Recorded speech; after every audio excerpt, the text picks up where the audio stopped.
راشي چې درته وښیم چې دا یې لیدلی او په ټلویزیون باندې ډېرې ښځې چې بچي شوي دي عمران نامه یې کېښې ده. عمران یو سړی دی، هغه هیڅ صفت پکې نه و سوا د دې نه چې د پیرنګیانو یو لوبه ده چې هغې ته کرکټ وایي، دی د هغې بالر و، غونډس که به یې لږه چېرته ښه غورځول، نور هېڅ نشته، که بل صفت پکې شته. سید نه دی، پیر نه دی، ملا نه دی، اولیاء نه دی، ځواني لږه ښه ده، هغه د پاکستانو ښځو خوښ و.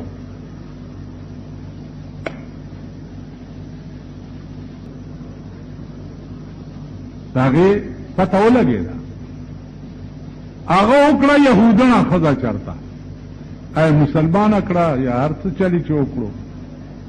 په پاکستان کې هره ورځ اخبارونه ګوره، بل څه نه ډک نه دي، یو ویر جوړ دی. دا ولې پاکستانی ښځې وایي چې عمران یهودانه ولې وکړه، مونږ ولې پاتې شو. په کار دا چې مونږ کې یوه کړی وی. اوس ښځې خو لا پرېږدئ، ګړاګانو جلوس ویستو و په شرمېدنو شو شرمېږي. داسې شرمېدلي ملک کې اوسېږي او داسې شرمېدلي ملک کې پیدا یې.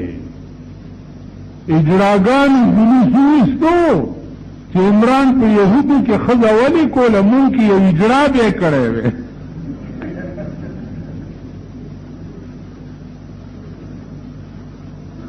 اوس اکړی څه شی دی؟ د هغې فوټو د اخبار کې وګورئ. دا ستا ملک دی او دا ستا وطن دی، دا ستا د ملک اخبارونه دي، بل څه پکې نشته. په اخبار کې به دا ونه ګورئ چې پاکستان کې فلانه ترقي وشوه، فلانه جهاز جوړ شو، فلانه بیړه جوړه شوه، دا به ونه ګورئ. فلانه توپه جوړه شوه، فلانه ټینک جوړ شو، په فلاني ملک باندې انشاءالله حملې دپاره تیاری ده، دا به نه ګورئ.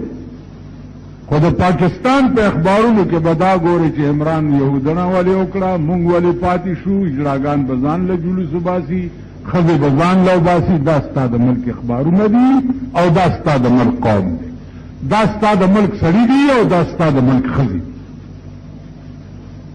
په دغه ملک کې مونږ اوسېږو، دا زمونږ قوم دی او مونږ یې ملیان یو، دا مقتدیان دي او مونږ یې امامان یو.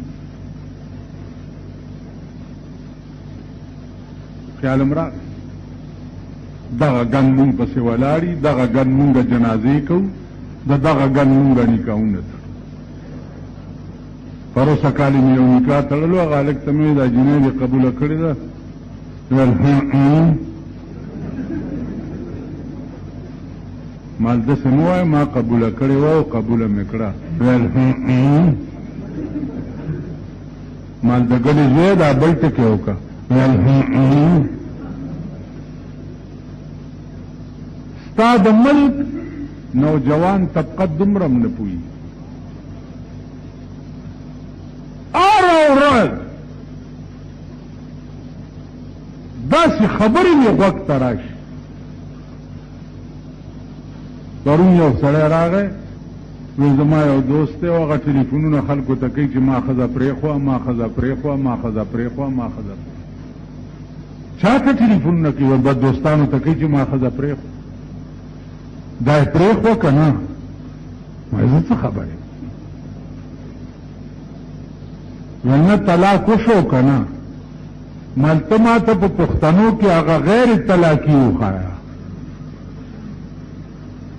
پښتنو کې خو 99% طلاقیان خبرې د پاسه وایي چې زه به طلاقي یم که نه.